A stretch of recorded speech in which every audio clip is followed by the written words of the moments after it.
of the Evanston Plan Commission. My name is Scott Peters. We have a quorum tonight.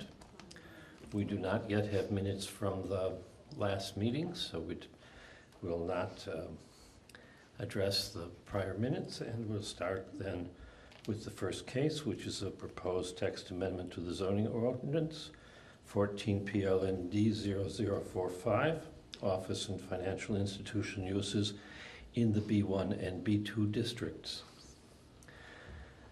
The way we'll proceed, because the origin of proposed amendment comes from the city, is to have the staff describe the amendment and explain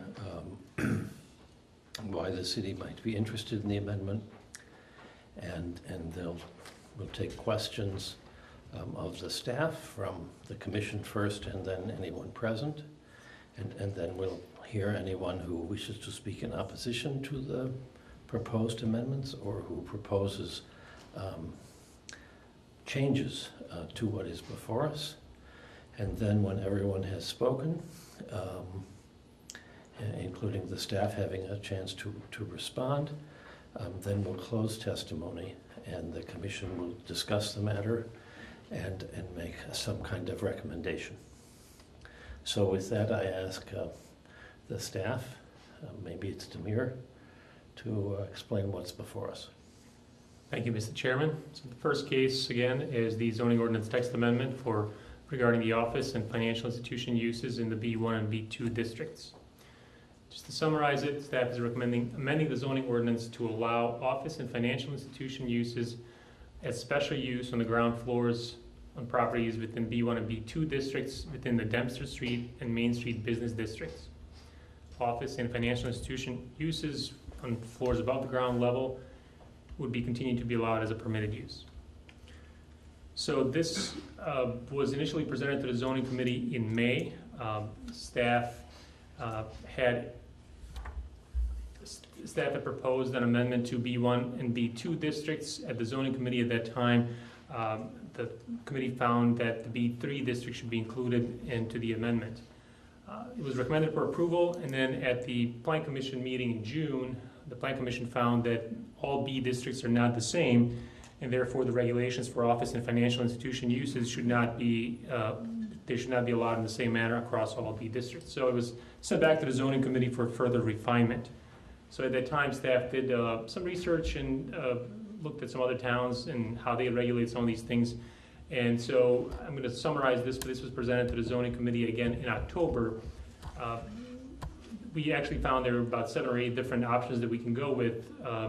The whole proposal comes to the city from the members of the business association from the Dempster Street area and then the Main Street area. Essentially, they found that there's too many offices that are located in that area and are essentially pushing out retail establishments and retail services from those areas. And both of those areas were essentially created to serve the surrounding residents and surrounding areas and neighborhoods with daily needs, retail uses, and et cetera.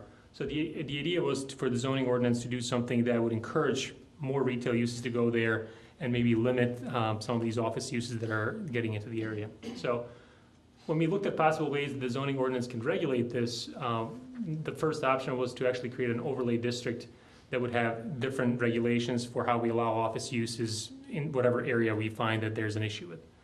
The second option was to limit office uses in these certain areas where there's an issue based on how much of a ground floor of a property they occupy.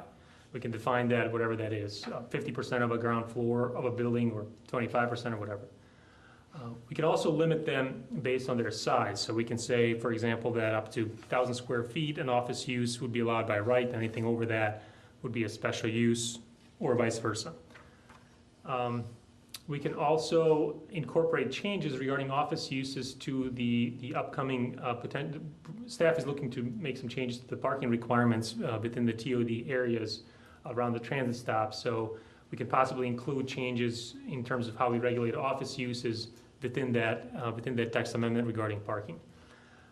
We can also look at all different types of uses that we currently call office uses and sort of define them as a permitted or special use throughout all of the districts throughout the city. We can then, the sixth option would be to actually establish a maximum number of permitted office uses in any certain area. And we would define any number that we find is appropriate for a certain area, and then uses up to that number would be allowed by right. Anything over that, the next use would have to go through the approval process. The idea is that too many of these uses actually create a negative effect on the retail character of the business districts.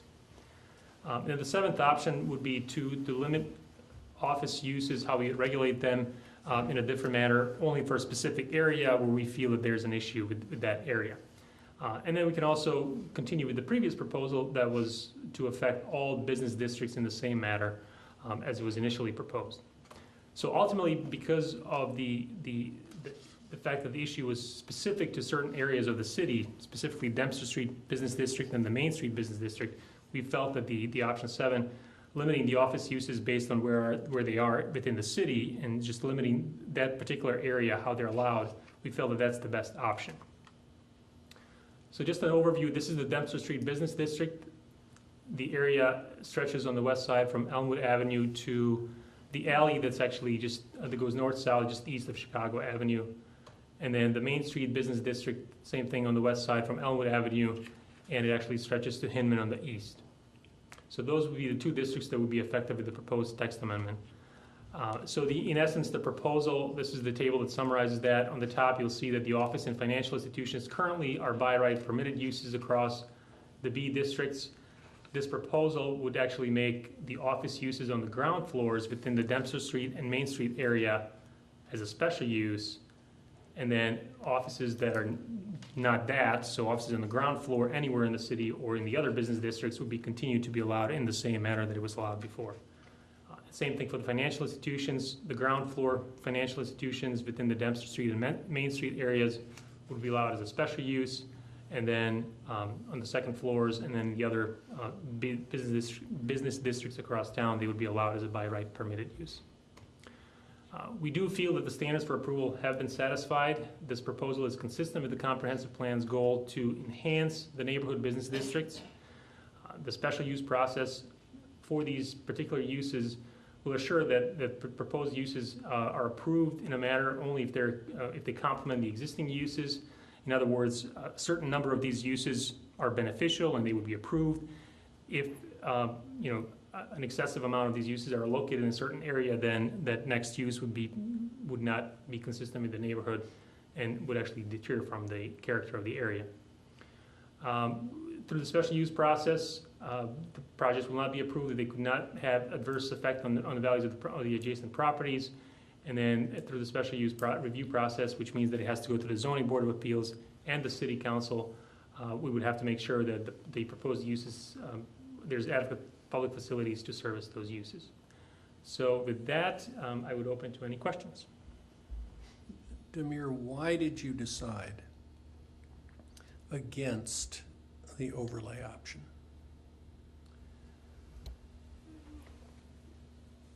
The overlay regulations is a good tool when there's a number of different things that one wants to change with the underlying zoning district.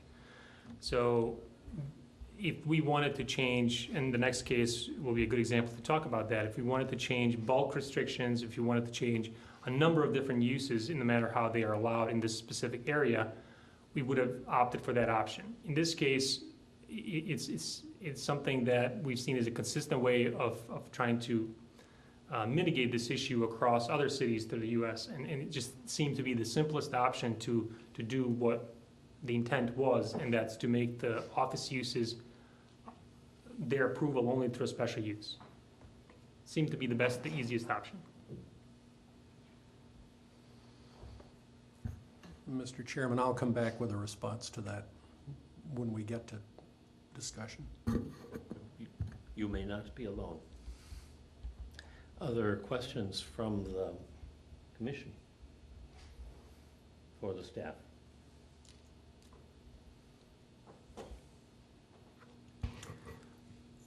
Is there a fuzzy line between what we're trying to do and spot zoning by limiting it to just these two business districts that when we have others with the same designation? I would say that spot zoning, usually you would refer that if you're talking about a specific property that sort of singles that property out from the surrounding. When we try to make any changes to the zoning ordinance, we try to make sure that it is consistent and that it calls for within the comprehensive plan. And one of the things that I mentioned, the comprehensive plan specifically says that the goal of anything that you do that in the zoning ordinance there is, it should enhance the neighborhood business districts. So, and on top of that, we feel that this particular amendment affects more than just one property. You know, it affects multiple business districts, so B1s and B2, and it affects multiple types of properties, corner lots, lots or properties that are, in the middle of the blocks, and then it goes from one area along Dempster down to Main Street. So we felt that it was an appropriate way to address the concern. The more recent cases look for consistency with the comprehensive plan in deciding on spot zoning. But the policy argument against spot zoning is it's an attempt to help one owner without any particular justification. These changes involve multiple owners, so I would be very surprised to find a spot zoning issue. It's always possible.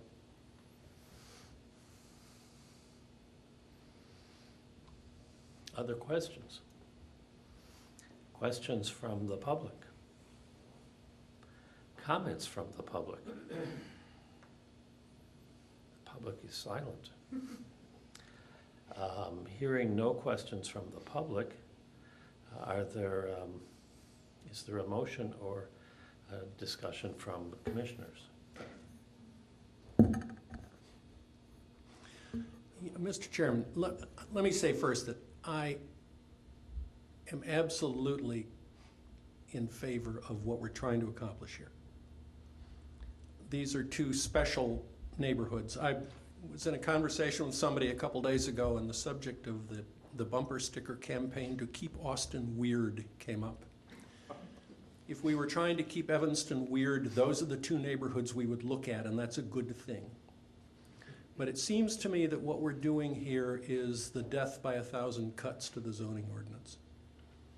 By cutting these two little areas out and simply changing one feature, exempting them from general, making them very specific. I understand your response to the question about spot zoning, but it seems to me that there is something like that going on here. I would be much happier if we were to approach these in terms of overlay districts, looking at the provisions of the overlay district in Central Street for the next case before us. It seemed to me that you could take those provisions and lay them on these two neighborhoods almost without change and accomplish what we want to accomplish here.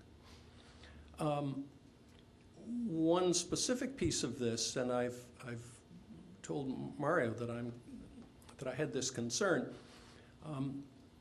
I understand the argument that says that we ought not to, we don't want to create particular special use provisions for particular areas, that we'd like to keep the special use requirements general.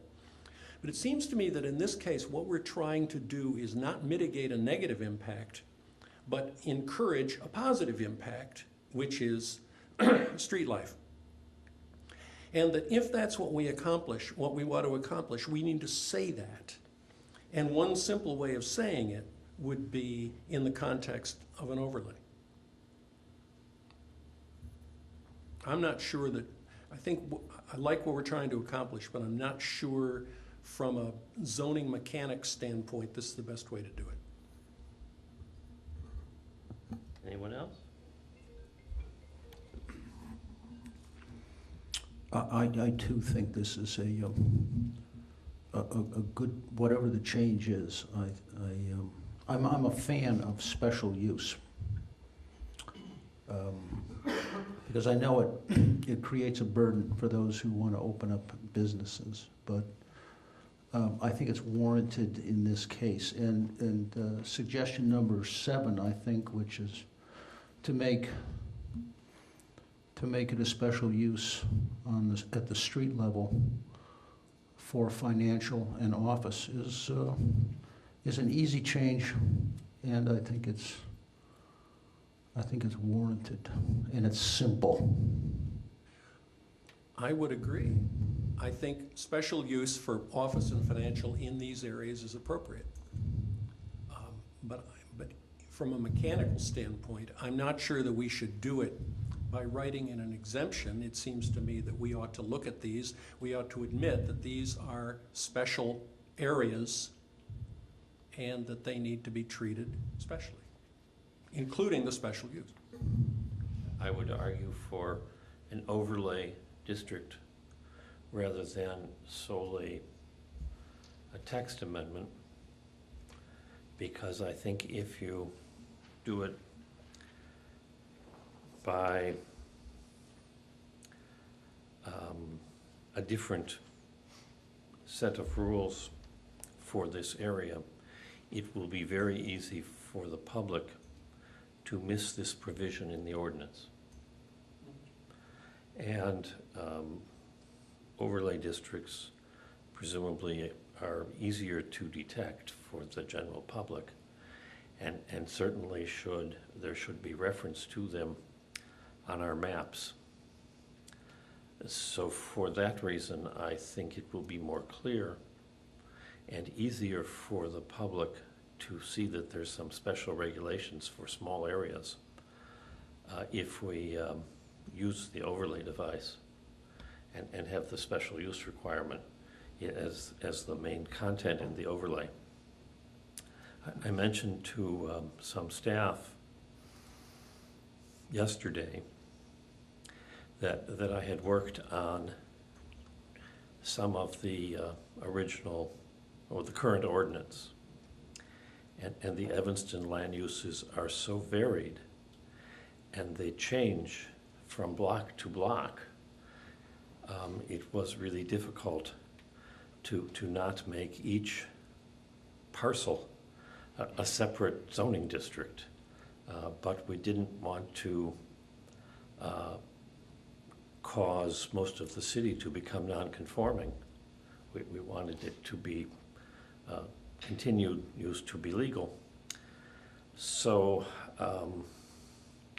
we have small areas that are different, and I think the overlay vehicle will be easier for people to find than the text. Mr. Chairman, if I were a bank and I wanted to open up a retail banking service on Main Street, would I not look in the zoning code to see what is permitted and what is special? You would, but you might miss this distinction. And so I would recommend an overlay district and the content of the district being the special use requirement, so that people will see it when they look at the map. So it's a visual approach as opposed and to... they'll see it when they look at the text. Okay.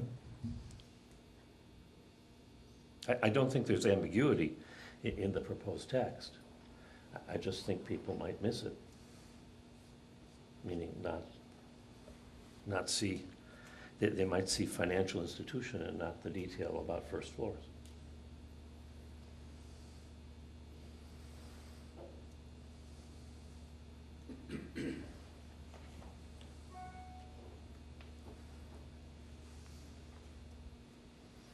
Is there further discussion? Is there a motion in the absence of any discussion?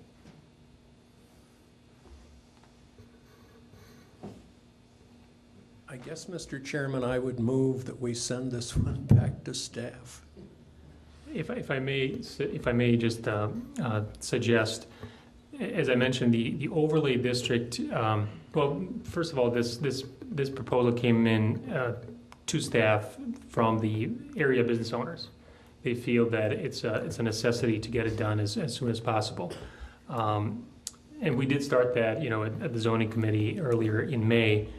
And so if perhaps there's a way to move this along, I think there is, even with certain changes to the motion or proposal, if the overlay district is the preferred option for these two areas, and I think staff agrees that they are a little bit different than other B districts, it would be good to have some other changes to the area, not just special use for offices on the ground floor, if that's the desire, if because that's what I'm hearing.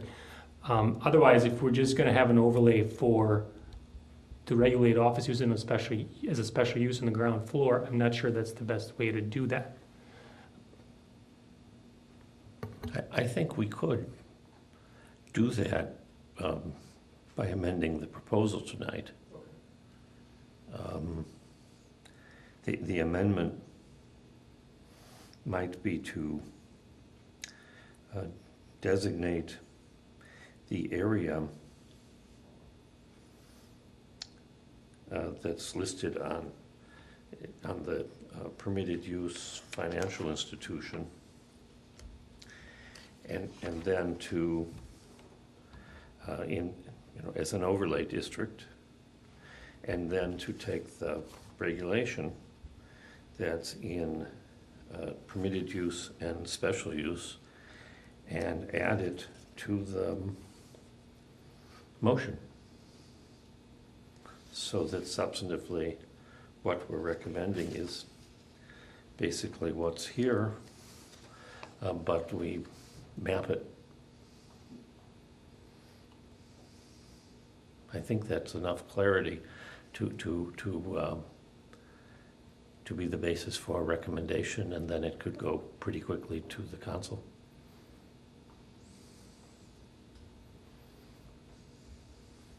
Are there other overlay districts in Evanston that just have one item under them? No, we do have several, but they include all kinds of different regulations that are different from the underlying zoning district, such as the hospital overlay district, a redevelopment overlay district for the west side of Evanston, West Evanston overlay district, Central Street overlay district, of course. So it seems to me that we're using a broad brush here when all we're looking for is a pencil mark with an overlay district. But conversely, we're going to make thousands of little pencil marks eventually. So it's kind of the other way. If we keep on chipping away with little special provisions in each local neighborhood, what's the next special district? I think also if what Commissioner Ford says is true, that these are special areas, then as the mayor says, there should be some more special things that make it worthy of an overlay. So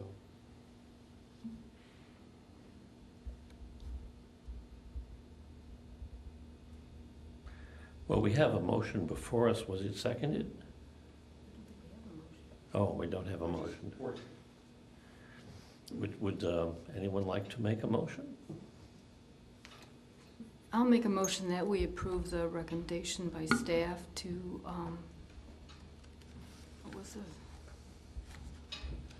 to limit office uses in these two areas based on location. And you want it only in the text and not shown on the map? Well, yeah, shown on the map too. Well, that would That require made an it overlay overlay. district. Okay, then I would just ask for a text amendment. I didn't do a good job of phrasing that today. That's clear. Is there a second?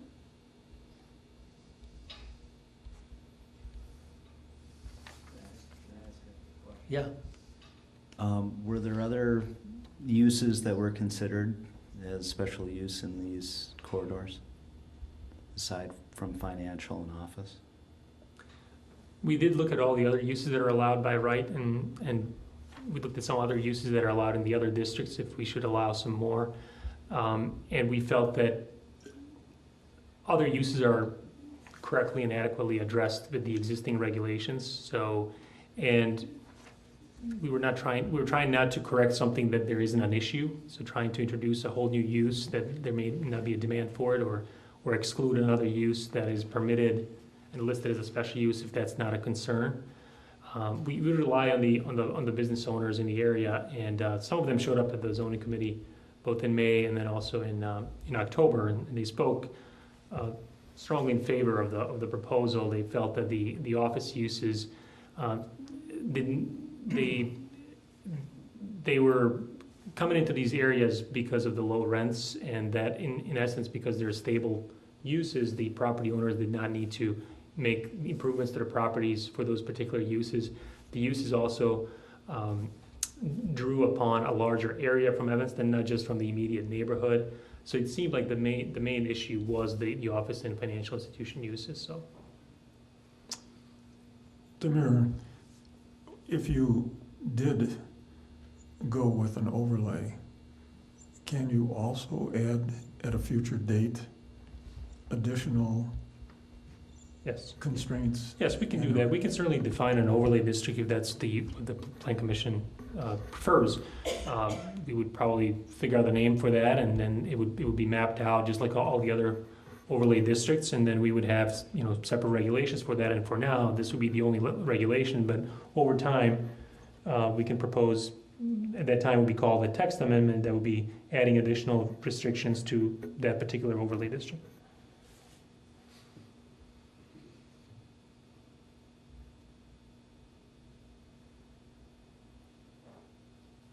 I would like to second Commissioner Ford's motion. Can you repeat the motion? I think we don't have a motion on the floor. It was withdrawn. It does. So, It was withdrawn. so if you wish to make a motion, please do so.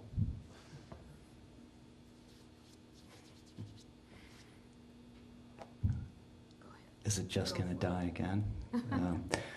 Okay, why not? I'll make a motion to send it back to committee to revise to include these two areas as overlay districts.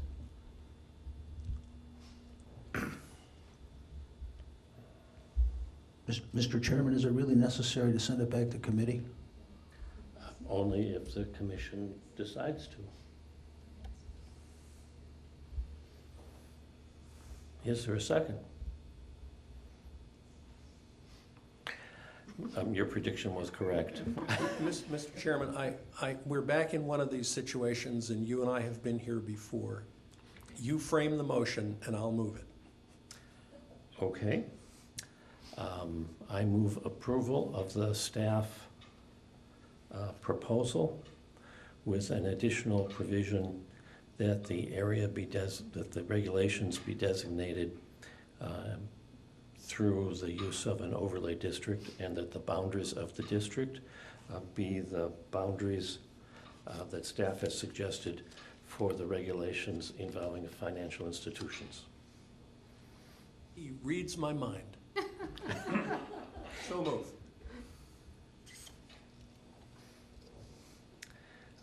It also covers office uses, right? Yeah. Is there a second? I'll second. Is there any discussion? Could we have a roll call vote? Commissioner Ford, Aye. Commissioner Scher, Aye. Commissioner Goddard, No. Commissioner Lewis, No. Chairman Peters. Yes. Motion passes 3-2. Got one more, Commissioner. Oh, excuse me, Commissioner Pigozzi? My apologies. We're so far away, it's hard to see. It is cold. That concludes the proposed text amendment regarding office financial institutional uses. And our next case is a proposed text amendment to the zoning ordinance pertaining to modifications involving the Central Street District, Overlay District, 14 PLND 0102. And I recognize Damir Latinovic. Thank you, Mr. Chairman. So this is another text amendment. In this case, this is affecting an existing overlay district. So just to summarize, staff is recommending various modifications to the Central Street Overlay District regulations to make the zoning requirements more in line with the 2007 Central Street Master Plan findings and recommendations. Just to summarize, you probably recall this text amendment actually started out as two separate text amendments. The first one was in regards to the active ground floor uses, and then the second one regarding the site development allowances. So the proposal for site development allowances was presented to the Plan Commission. It was opened in August, and it was continued both in August, first time to allow staff time to meet with the area stakeholders, and then the second time in September to allow for a second meeting with the area stakeholders. Roughly around the same time, the proposal for the active ground floor uses was presented to the zoning committee last month in October, and had a positive recommendation regarding adding additional active ground floor uses. And I'll discuss that in a brief moment. So just to give a little history on the overlay district. So how that particular overlay district started out was that the city hired a consultant to provide a master plan for the Central Street area. And that started out in 2006, and ultimately the city council approved the Central Street Master Plan in 2007. The master plan is a very, very good document. It has a lot of detail. It provides for an overview of the existing conditions. It really analyzed the entire corridor, identified constraints, but it also identified opportunities to enhance the existing corridor. It actually included a section titled Master Plan that looked at individual underutilized sites throughout the corridor and provided sort of larger scale proposals what the development of those sites could look like, and that's indicated on the map below. The plan includes a lot of these little images. It also included implementation guidelines with priority projects and initiatives. Some of those included rezoning certain area properties. One of the initiatives called for a form-based code, similar to what the downtown plan contemplated. Design guidelines that should be developed for the corridor, improvements to the streetscape, the roadway, etc. What ended up happening after that, staff ultimately adopted changes to the zoning ordinance that would implement some of those recommendations from the plan. Staff did that through adoption of the overlay district. One other thing was that some of the areas along the corridor were actually rezoned to match the recommendations from the plan, and then adopting the overlay district with different types of regulations. So some of the highlights of the overlay district are on the slide. The first one would be that the overlay district actually divided the Central Street corridor into different sub-areas with slightly different regulations for each district. And these are the different sub-areas, and they actually correspond to the underlying zoning districts. So for example, that area 1 is zoned R4, sub-area 4 is actually B1A, etc. So that was one of the elements of the overlay district. Some of the other things, it required that defined active ground floor uses that had to occupy commercial areas. It defined additional permitted uses and special uses for this particular area that were not allowed on the underlying zoning districts, and it prohibited drive-through facilities.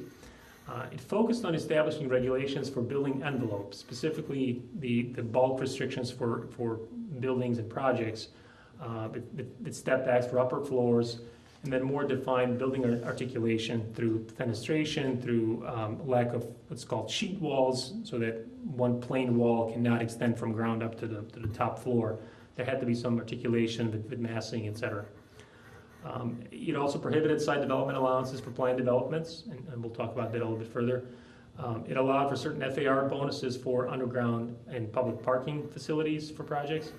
And then it included a requirement for specific width of pedestrian area. That was one of the big things in the master plan, that the idea was to create a consistent width of sidewalks as one walks through the corridor, so that there's a consistent shopping wall that was created by the buildings.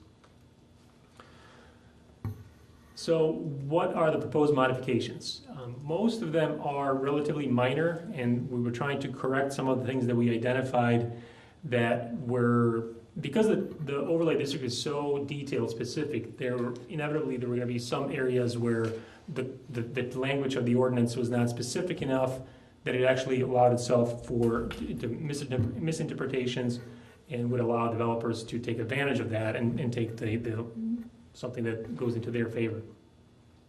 So the slide highlights some of the elements that are, I would say, major changes. And those are, for example, we added a specialty food store as an additional permitted use throughout the district, because the district required that a specialty food store would be one of the permissible active ground floor uses, but in essence, it wasn't allowed on the underlying zoning district, so that would correct that issue. One of the other things that the overlay district has, it allowed commercial indoor recreation as an additional special use in many areas. In essence, commercial indoor recreation is actually already allowed as a special use, so that just clarifies that. We wanted to increase the number of allowable ground floor uses. Currently, there are 10 defined active ground floor uses. They are basically retail establishments. The idea was in restaurants. There's actually a total of 55 uses that are allowed by the underlying zoning districts, so the overlay would allow only 10 of them to be on the ground floors. So we felt that's pretty restrictive, and we needed to include some of the uses that we see throughout the city and that can contribute to the positive and pedestrian environment of the area. We wanted to clarify that the required step back for the second floor is actually 10% of the lot depth or 5 feet, whichever is greater. That sentence, whichever is greater, is currently not in the code, and it allows the developer to take whatever is more beneficial to them. And that's from the required pedestrian area, which is that required sidewalk. We would allow site development allowances to be considered by the Planning Commission and the City Council, except for the overall increase in height, FAR, and density, and that comes based on our meetings with the stakeholders. The overwhelming support was to have some certainty in terms of scale of the buildings and not to allow increases in height, which we are completely in favor. We don't think that buildings such as those downtown or anything that's out of character and out of scale is appropriate for Central Street. We clarify that the pedestrian area requirement replaces the required front yard setback along the corridor in commercial areas. It's strictly from the master plan. The idea was to have a continuing shopping wall, and then we also clarified and defined additional bicycle parking requirements. So I'm going to touch up on two things that appear to be major: the addition of additional active ground floor uses, and then the site development allowances for planned developments. So these 2 pages, in regards to the active ground floor uses, these 2 pages comes directly from the master plan. And I wanted to highlight some of the things in the master plan that called specifically for additional uses, retail, office services, civic and institutional uses that were highlighted in the master plan as good quality uses that are activity generators that make the corridor what it is. In essence, the corridor in the area developed in the last 50, 60 years, and the overlay district in 2008 adopted certain regulations that may have adverse effect on the future development of the corridor. So the areas that I highlighted, they talk about specific goals and guidelines and objectives of the master plan, and really calls for a diversified mix of uses along the corridor. Same thing with the automobile repair establishments.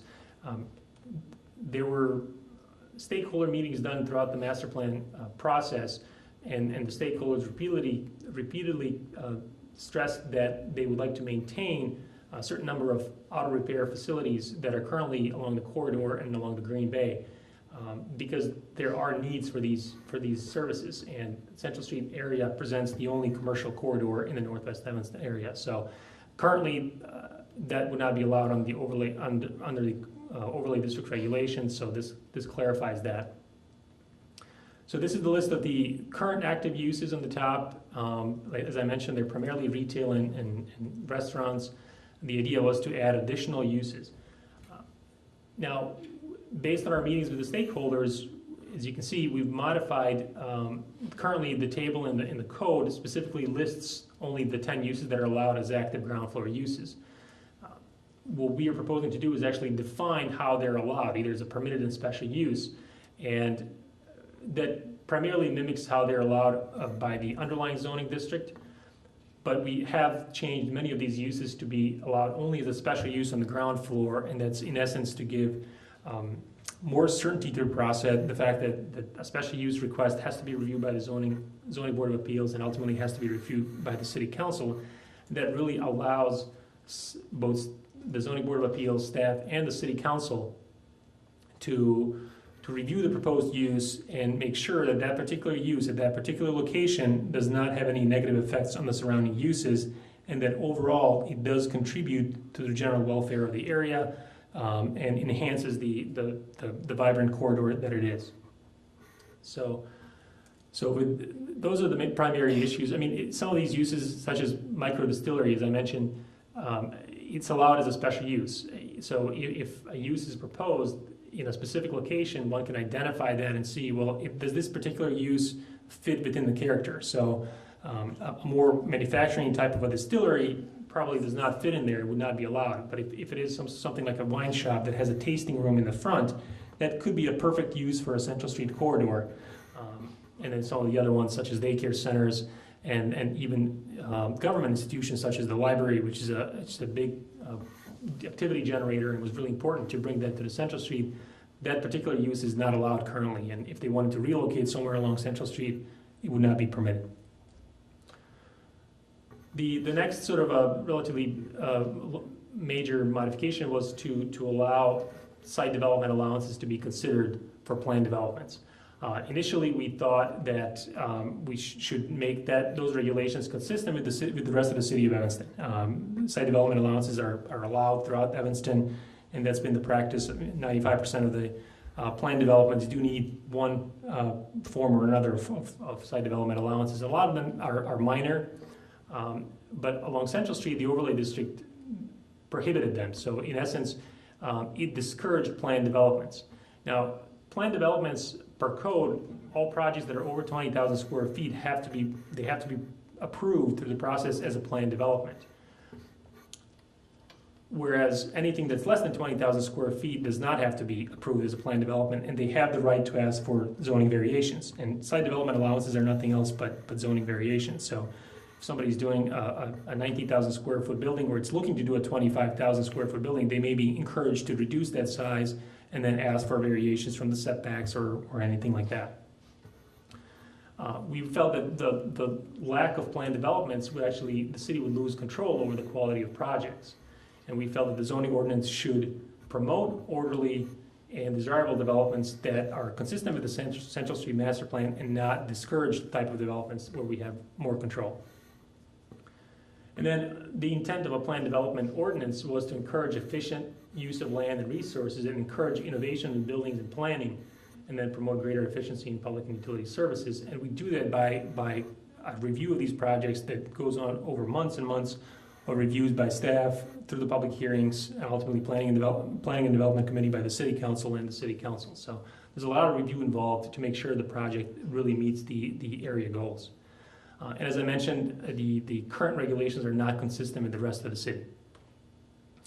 So what I wanted to show is a couple of slides that were presented to the city council when the master plan was adopted by the consultant who did the master plan.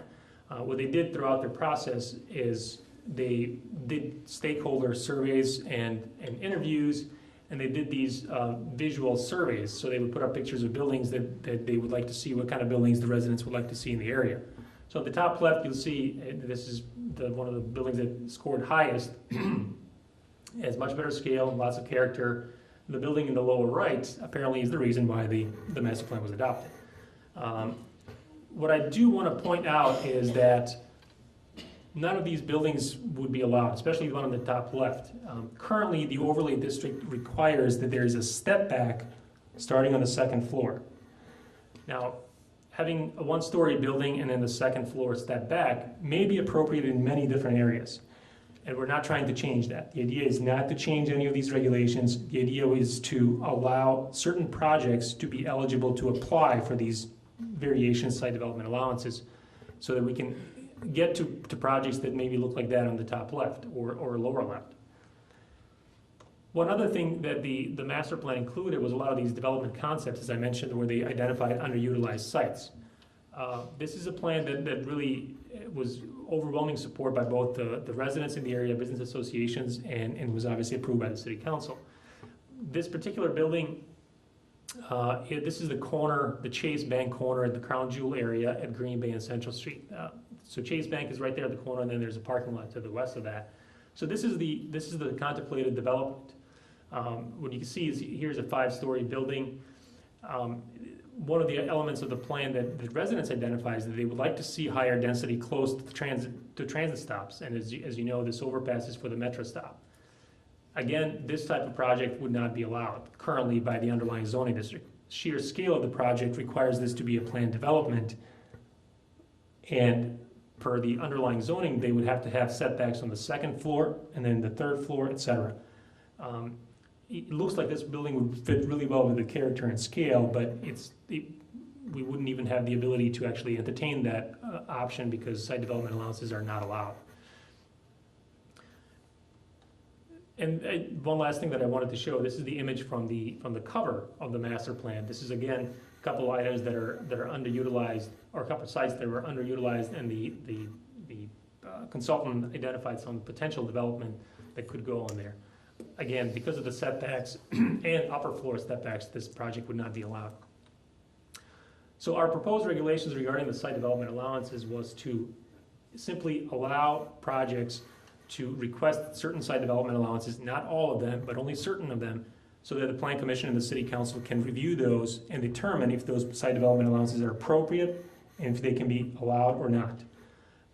We are suggesting that site development allowances for increase in height, FAR, and density, which is the number of dwelling units, be excluded from the allowable site development allowances, so that maintains that scale, the character, and gives the assurance that the residents in the area that projects will not be completely out of scale, 7-story, 8-story, whatever. So this would allow the city staff, like I said, Plan Commission and the City Council, to evaluate these larger projects for compatibility with surrounding uses and developments, and approve only those that enhance the character of the Central Street and that are consistent with the recommendation in the Central Street Master Plan. Larger projects typically happen on larger properties, and what you want to see is when you have several underutilized properties, you want a developer that is able to combine them into one project and have a larger project with a larger good. And a lot of these properties are unique, and unique properties do warrant review of certain zoning variations and site development allowances. The other thing is that these site development allowances are often used to mitigate impact of proposed developments and achieve desirable public benefits. Sometimes the strict interpretation of the zoning requirements can lead to a project that has less than ideal and optimum results. And by working with staff, reviewing the master plan, et cetera, we can come to an agreement for a better project that may not meet the direct requirements of the zoning, so the underlying the district, but it ultimately achieves greater good and it fits better within the surrounding properties and in the scale of the development. So that's usually how site development allowances are handled. They're used to mitigate negative impact of surrounding properties. So in summary, we're recommending approval of the various modifications to the Central Street Overlay District to make the zoning requirements more in line, we believe, with the Central Street Master Plan. We believe that the standards for approval of the text amendment are satisfied. There are 4 standards. We believe that the proposal is consistent not only with the comprehensive general plan, but also with the Central Street Master Plan to encourage new development that improves the economy, maintains or improves the quality of life along Central Street. We believe that our proposal to amend the overlay district will help achieve projects that fit better within the existing environment and are compatible with surrounding uses and development along Central Street. And then we believe that the proposed text amendment will not have any adverse effect on the property values because it would actually uniformly apply to all properties along the Central Street overlay district, which stretches from the CTA stop on the east to to Grosse Point on the west. So with that, I would be happy to take any questions.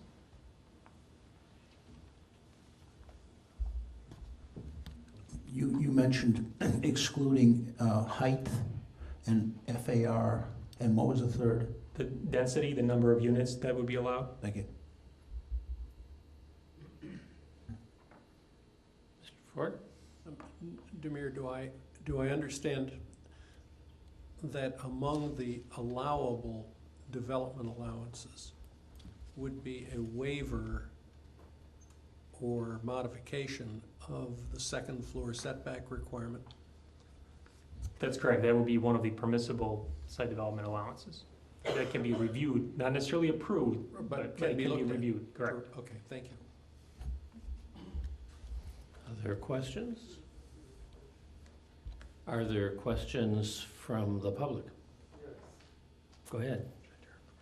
Let me first swear the witnesses.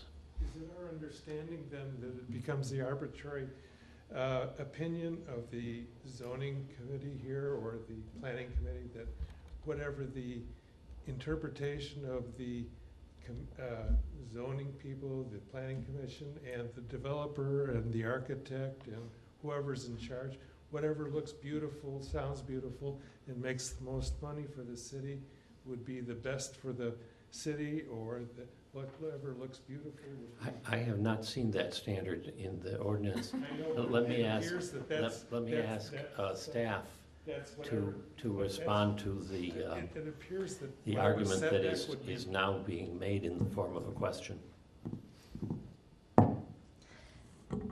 Just so that I make sure that I understand your question. So the question is, who will make the final decision and what is the process that gets there? Whatever's up for grabs, it's throwing out the whole overlay. I guess I'd have to ask you to look at the ordinance, and if you want to respond and explain the process and the decision-making bodies involved, that might be useful. I'd be happy to. Lori Pearson, Planning and Zoning Administrator. Excuse me, I have a cold, so I may cough in the mic. I apologize. So the process as it goes with planned developments is, of course, a submission by the developer, review by staff, usually a lot of iterations in there, a lot of back and forth about how the project could be improved. Usually then there's also a neighborhood meeting that's encouraged to be had by the developer, where the neighbors will have a chance to ask questions, give comments on the development. Then there's also a few iterations usually between that point and when it comes before this body. This body then considers the application, may discuss it over more than one meeting, and eventually then will make a recommendation to the city council. First, then it goes to the Planning and Development Committee of the City Council, where they will have an opportunity to discuss it before it goes to the full City Council. Did I miss any steps, Demir? Thank you. That's correct. We are not a decision-making body. We make recommendations and findings based on the evidence, and then it goes to the city council, first the subcommittee and then the council. In my experience, I don't watch carefully to see what they do, but in my experience, when I have looked, sometimes they agree and sometimes they disagree, but ultimately the decision is made by the city council. But what I'm hearing is that setbacks are up for grabs. No, I don't think that was the testimony. No, there's still going to be height, Yes, floor area ratio, and density limitations. but what I'm hearing is FAR is subject for discussion. No, FAR was not one of them. But if you I think take- it was if you take the mentioned that second- FAR was, it could be negotiated. No, it's not included in the amendment. Okay. But if you take the second floor setback, Second floor setback which would be included, was subject to negotiation. it's subject to city council decision. Okay. And there's a set of standards which are pretty rigorous. This body has to make some findings relating to the standards, and the city council then makes a final decision. but I think up for grabs is It's a little loose, but a little broad. it's a little broad, but it's. But basically, close. the city council is the lawmaking body. They can change any of the ordinances anytime. So while it may look like not having an ability to consider these kinds of changes locks everything up, in fact, the council could change it at any time for one case or more generally. They can't bind their successors. Thank you. Are there other questions? I had a presentation I would like to. When we finish the questions, then, and if there are no questions, maybe we finished them already, then we'll take statements. Let me first swear the witnesses. If you're going to testify, do you swear or affirm that you will tell the truth during this hearing? So you've been sworn as a witness. Could you identify yourself and then go ahead and address the commission? If you have some pictures that you want to show, that's probably useful, and we'll want to get a copy of the part of the presentation that you used tonight. Thank you And very it much. becomes part of the record. Thank you very much, Chairman Peters. My name is Jim Hughes. I live at 2518 Hartzell Street in Evanston. And thank you, members of the commission, for the opportunity to speak tonight. Demir, could I ask you to go back to the slide you showed with the 4 examples from the plan?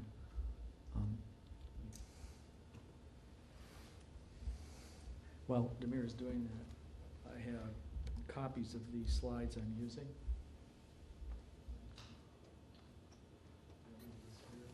There are 6 copies.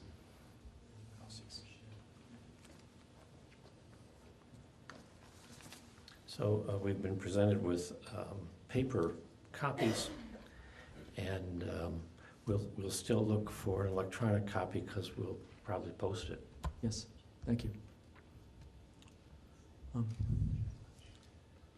The upper right is an example of a 2-floor building that has better scale and lots of character, compared to the 3-floor building in the lower right. The upper left is a very nice looking building. I think we all liked many of these buildings because of their design. Maybe not necessarily on Central Street when we looked at the different options we had when we were doing the plan back in 2007. The bottom right was a planned development, and it was to be higher. The neighbors behind that found themselves literally blocked out from the sun.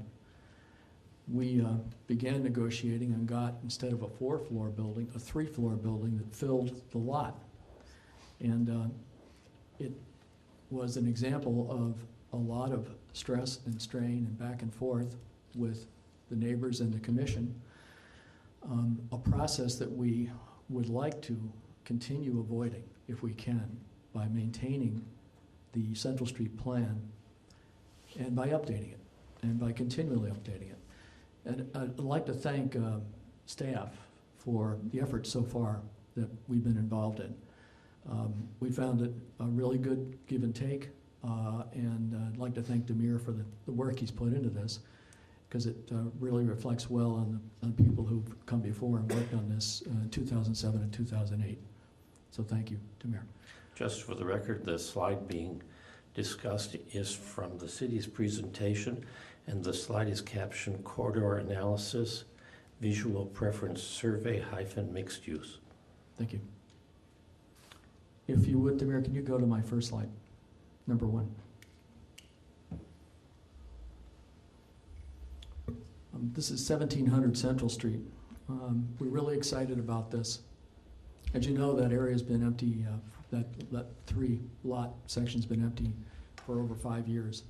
This was the site of Evanston 1 and 2 theaters.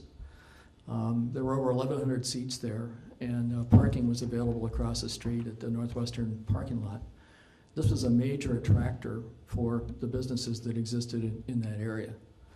And as the economy went up and down, we saw development come in and then flatten. And the retail businesses we lost there all across the front have not been replaced. We lost retail businesses that were down the street.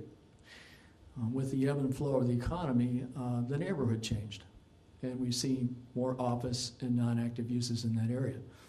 This building is occupied, or will be occupied, on the northeast corner by a restaurant. We're also very excited about that.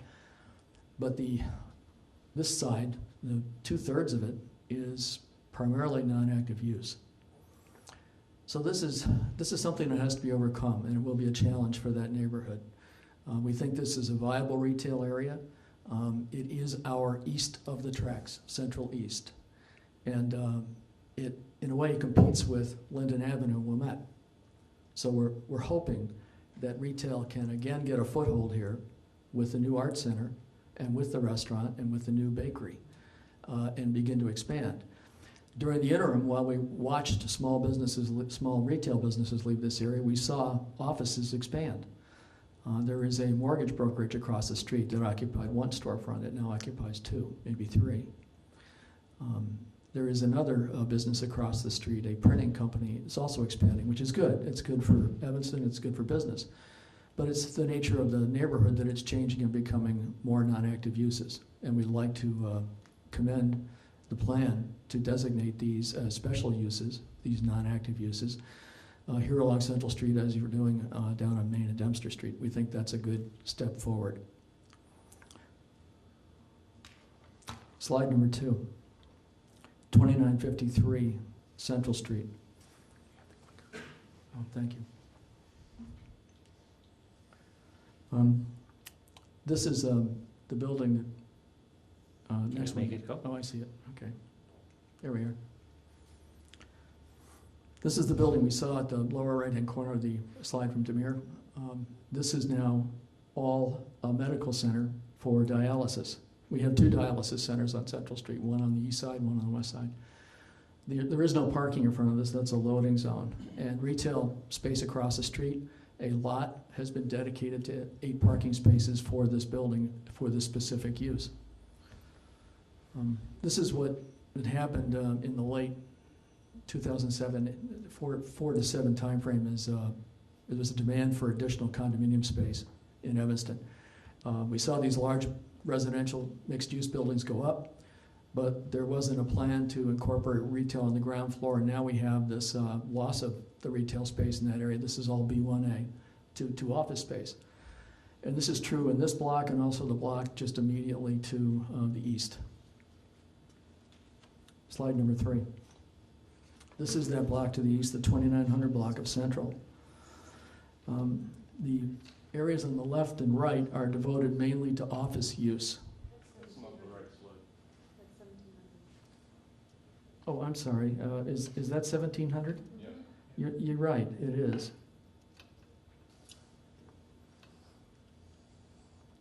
Let me just point out where that area is here. This is number 3, 4. I think I can get it with this.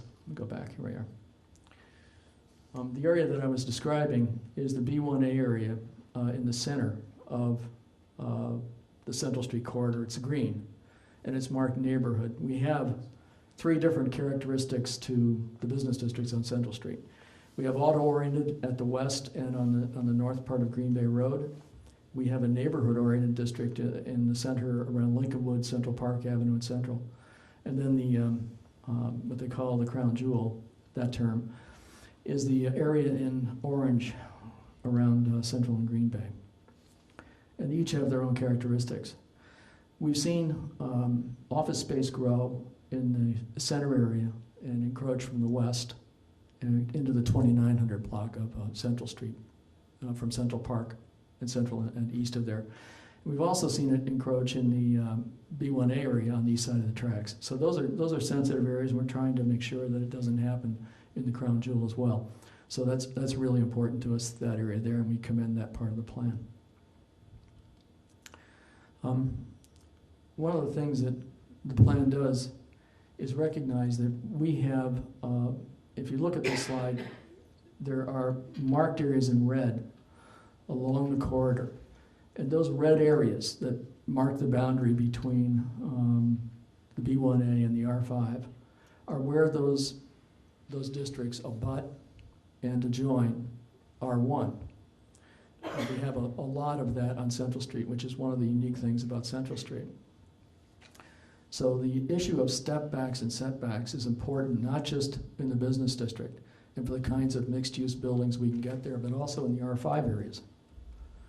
An example is here on slide number 5, the condominium building at 2601 Central.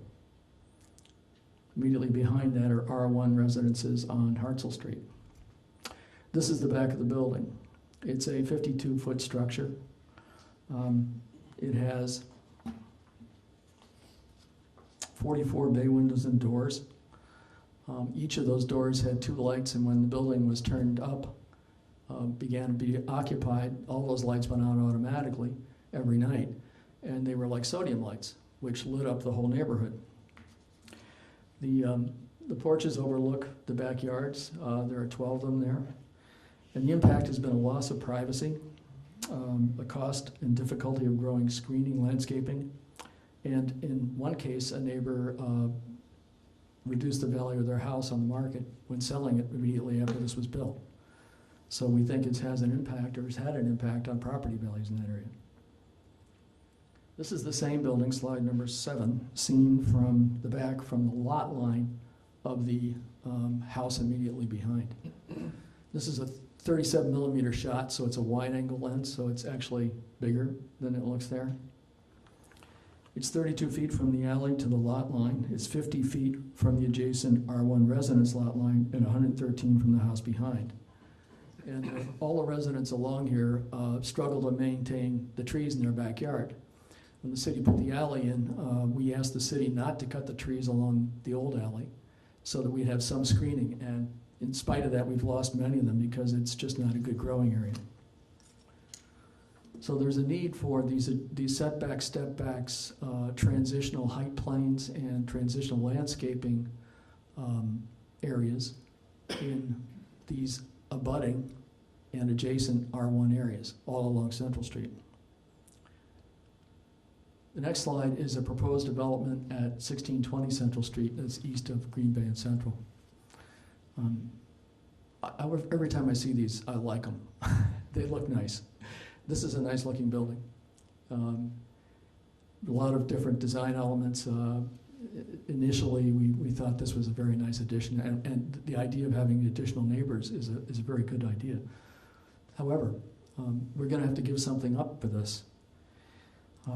This is a 65,000 square foot, 47 unit building, 47 feet high, 4 floors, with 71 parking spaces.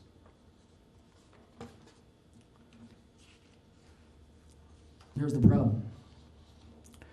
The area the building is in is at the center. The long rectangle at the center of this slide number 9 is the existing building, which was the old funeral home building, funeral home services building. And the residences are in the R1, the tannish area to the lower right of that block, above just north of the alley. There are 4 residents there. One of them has an arrow. That arrow, it represents a 50-foot distance between the residence and the lot line. There is no alley there.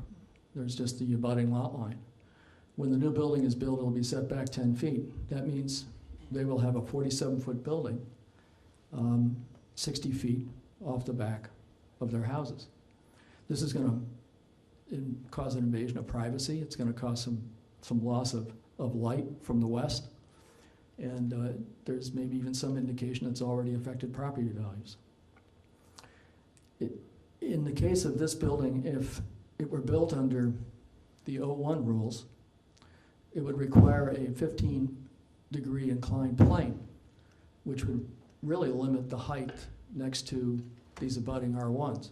This is a rule that's in place for the base 01 zoning. The OCSC allowed that a transitional height plane at 35 feet at a 45-degree angle be used. That would effectively limit the proposed building here to 3 floors instead of 4. We think that would be an improvement over what has been proposed. And we would certainly encourage you to keep this site development allowance along Central for these reasons. It's been argued that there will be a review of these proposals and that these will not necessarily set an example. In the case of this particular proposal, when presented to the public, a comparable was used, and it was the Central Street Station plan development. Central Street Station is in the B1 area. It does not have the same zoning characteristics as an O1. It was also built prior to the overlay. So while these are not comparable, these are being presented as comparable and would appear to lend credibility to the idea that once we allow something, it can be expected and be used as an example for future development. That concludes my slides. I thought if anybody had any questions, I could try and answer them. Commissioners? Commissioners, your questions are welcome. Mr. Hughes, I take it you would include site development allowances as those specific areas that are excluded from planned developments, along with FAR density? Yes, I would. I see. I would urge you to add to the list the step-back setback rules that are in the OCSC as exempt from site development allowances.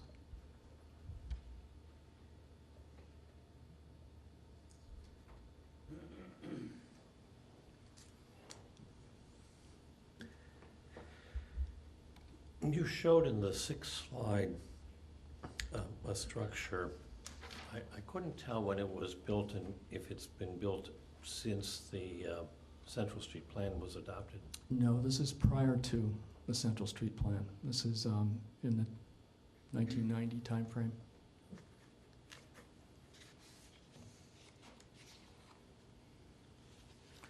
We just feel that this was a bit of a stretch. We were caught by surprise.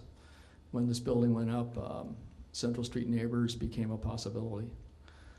And when we saw this proposed development of 47 feet that close to the R1 residences at 1620, my personal feeling is that's just wrong to build a building that size so close to residences. Do we know if that was a planned unit development, Demir? The image that he showed in slide 6, I do not know. I don't think, believe it is. I don't think it was. I think it was by right. I have to tell you, I wasn't paying attention back then. And so. What about the building in slide 7? That's the same building. Okay. That's just a different view seen So- from the lot line. So if we had under the prior ordinance something that was built as of right, I don't know how that reflects on what's proposed. Because certainly it couldn't be built as of right under the proposal or under the existing zoning.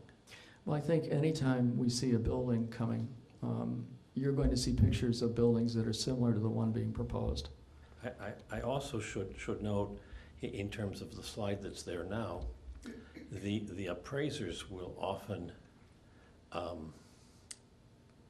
suggest prices by looking at comparable buildings.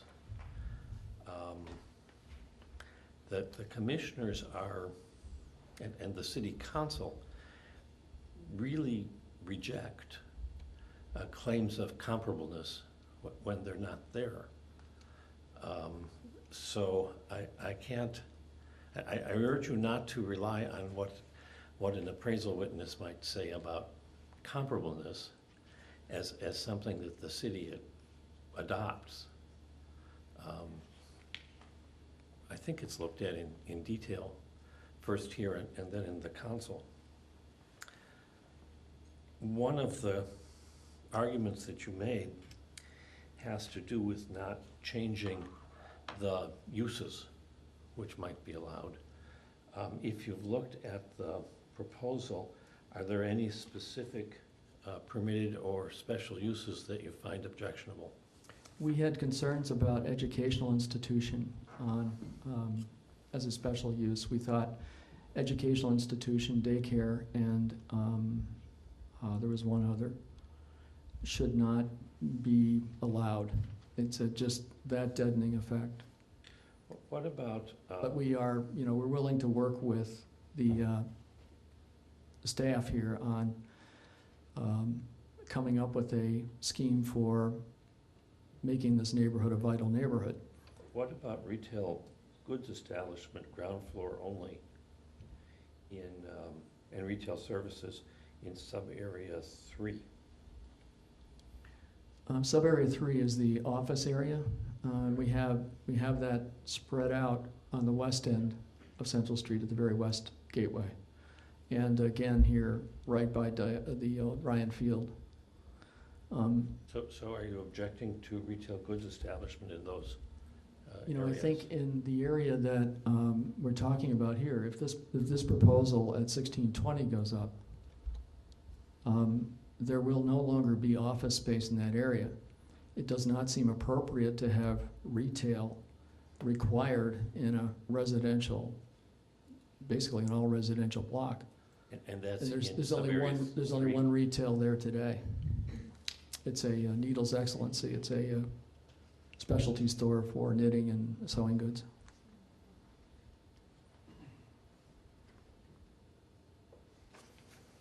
So our thought was when we saw this, that the proposed development be considered under R5 zoning, and we considered the rezone to R5 because this block will no longer have offices in it. This whole one area. It'll be primarily a residential R5, surrounded by R5.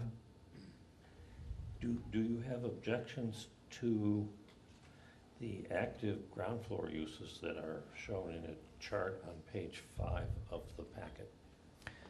I think we have concerns that these will be considered, and folks, the retailers who live near this and have to live with these uses have a chance to speak and offer the impact of what this might mean to their business. So for instance, we have an animal hospital moving in to the northeast corner where the train station is and Poplar is. I have had dogs all my life, and I really think that's a great idea. I would like to have an animal hospital nearby. But that is a prime retail location. It's a very visible, open area. It's a corner. It's a mixed-use building, and animal hospitals typically don't go in those kinds of mixed-use buildings. And it would seem to make an ideal space to have a transit-oriented kind of retail business. So we would encourage staff to work with the local businesses to have a bit of a Chamber of Commerce effect on Central Street to help set the character of the neighborhood. Not so much by what's allowed, but what makes sense. Mr. Ford? Mr. Hughes, you're talking about the building where Carlson Kitchens was? Yes, I am. Yeah, thank you. Yeah, you're right. That would be very good retail space. Yes, right. I think that would be a very visible place for anybody getting on or off the train. The train station's on that side. Wilmette thrives on its east side, not on its west side. Any other questions? If we set aside the question of use and we eliminate from consideration height and floor area ratio and density, and as Mr. Hughes suggests, the existing step back requirements, what's left for consideration under a planned unit development? Setting aside use. Is there anything left? Can you rephrase that question, please? Sure. I mean, there are certain exclusions from consideration under a planned unit development as you recommend. One is height, one is floor area ratio, one is density, and Mr. Hughes is suggesting that the current step back requirement be also excluded. What then is, And setback, or setback? Setback yeah, and setback, both. Yes. both of those. both of those. There are four. There's step back, which is the graduated drop back of the second and third floor. Yeah, There's setback, which is off the street, how far. And there is the transition height plane, which limits the height next to R1. And there's also a transitional landscape zone, which applies next to R1 or R1, 2, 3. okay, which of those four are you Well, I suggesting think- be excluded? I think all four are Okay, important. that Yes. being the case, then what is left to consider under a planned unit development, apart from uses? Well, that's a good question. In terms of the major bulk restrictions, not much. The zoning ordinance does have a lot of other minor requirements that one could entertain. So for example, screening for loading areas, that's required. There's a requirement in the code. There's a requirement for a landscape barrier around certain property lines. Number of parking requirements would be one of the things that would be allowed to be considered. But in essence, you're correct. There wouldn't be many bulk restrictions that would be allowed to be reviewed by the Plan Commission and the City Council. A lot of thought went into these when we set out to come up with the best formula. There was a lot of give and take about these. And in some cases, we actually increased what was available. In this particular 1620 case, I think the restrictions there in the base 01 are more, would limit height much more than what we allowed at this, in the OCSC. There's a transition height plane at, it's at on the abutting lot line, the nearest residence, that begins 5 feet off the ground, and it's a 15-degree angle. And if I start drawing angles on that lot from that point, I wind up with a 1-floor building on the east and south, a 2-floor building as I go northwest, and then a 3-floor building in the northwest corner. If you were doing what I think the OCSC allows, you probably would be limited to 3 floors. I think maybe, 3 floors probably on the east side, and I don't know so much about the south side, but the east side I'm pretty sure it would be 3.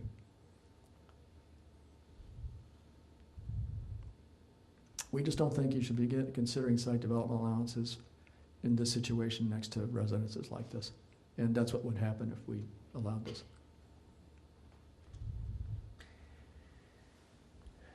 Do you have the same thoughts with respect to the areas, particularly near Green Bay and Central, where the uses are not adjacent to, or some instances, not even near residences? There, the area I drew on this diagram here in red, you can see it along Central Street. It breaks up as you get to the east there around Central and Green Bay. Those are where the R1 abuts, R1 and R2 abut R5 and B1A. And so Which areas are you referring to? I can't point with this, can I? Yes, you can. Oh, Hold it in point. let me try it. Where the heavy red lines are along the curb lines. I think. The top one, the top arrow, Jim, the top arrow. Oh, okay, thanks. These red lines here that go along Central Street, those are where we have this abutting, adjoining. I'm asking about the areas which are not abutting residents. These areas right here do not. They abut R3, B1A abuts R5, B1A,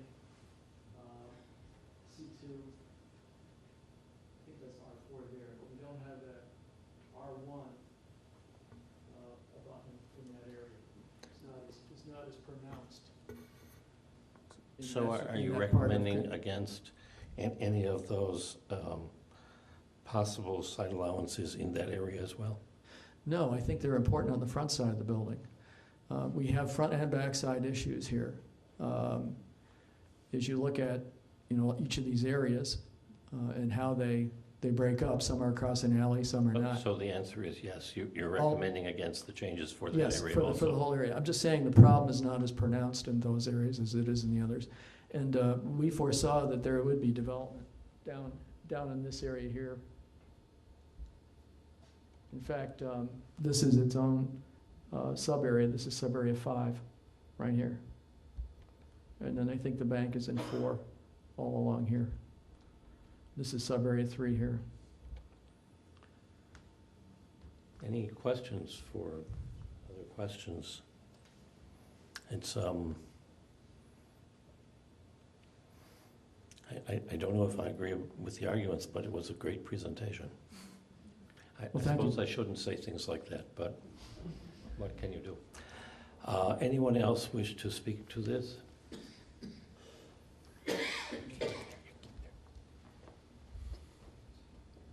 My name is George Ritzlin. I have a retail store at 1937 Central Street, and I'd just like to speak briefly about uses from the perspective of a retailer.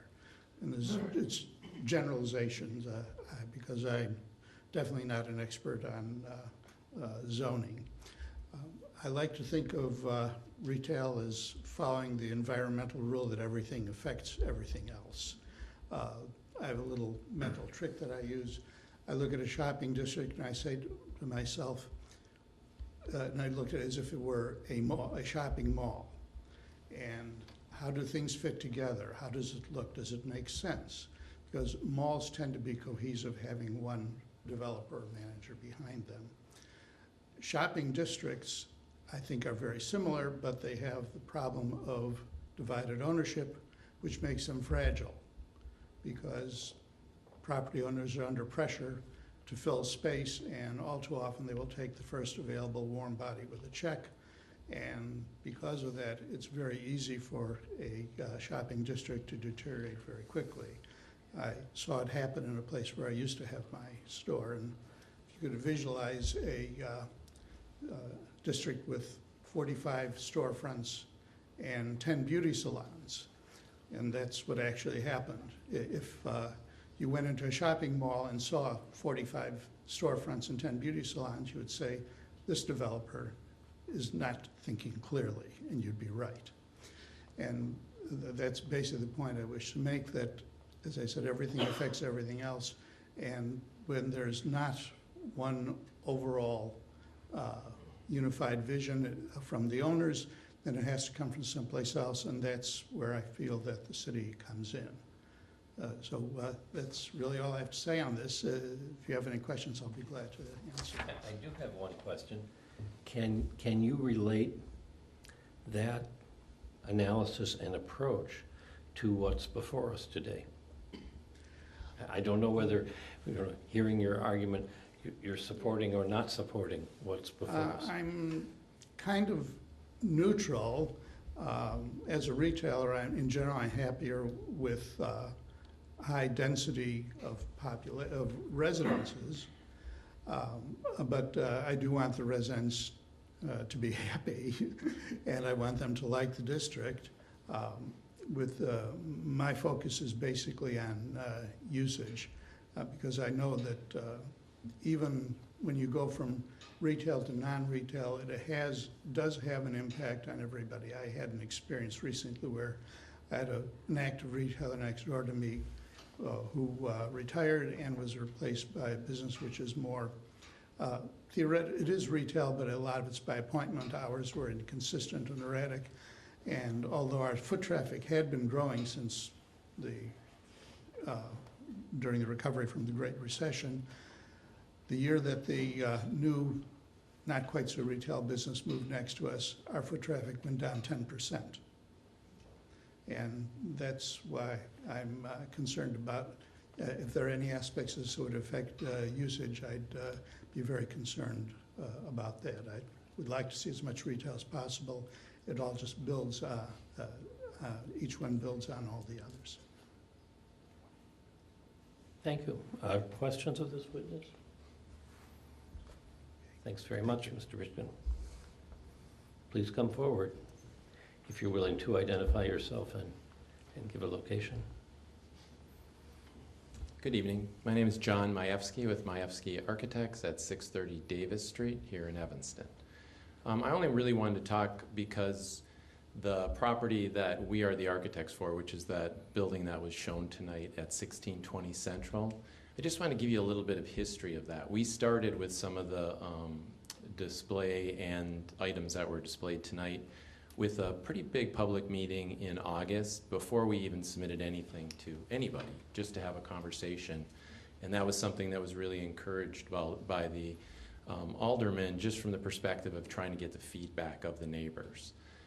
We had a very positive meeting, and since then we've had 22 meetings to date with every neighbor that lives adjacent to that site. And I think we have almost approval from every neighbor with what we're proposing, with the exception of these neighbors that are here tonight, just because they have not been willing to give us a concise answer on what we could do. And why it's important for me to point that out is I think what's been explained tonight is not actually factual for our particular project.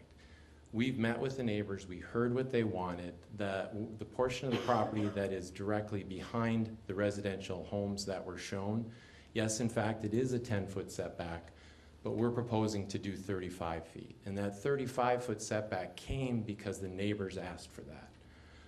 It also came that they requested that we would give them an access easement so they would be able to get at the back of their property. And that was also something we're willing to do. There's a lot of other setbacks that came from all the other neighbors that are things that we need to come in and actually be able to go through a process to show you, to get the approval and to make sure that it makes sense through each of the different commissions that would be required.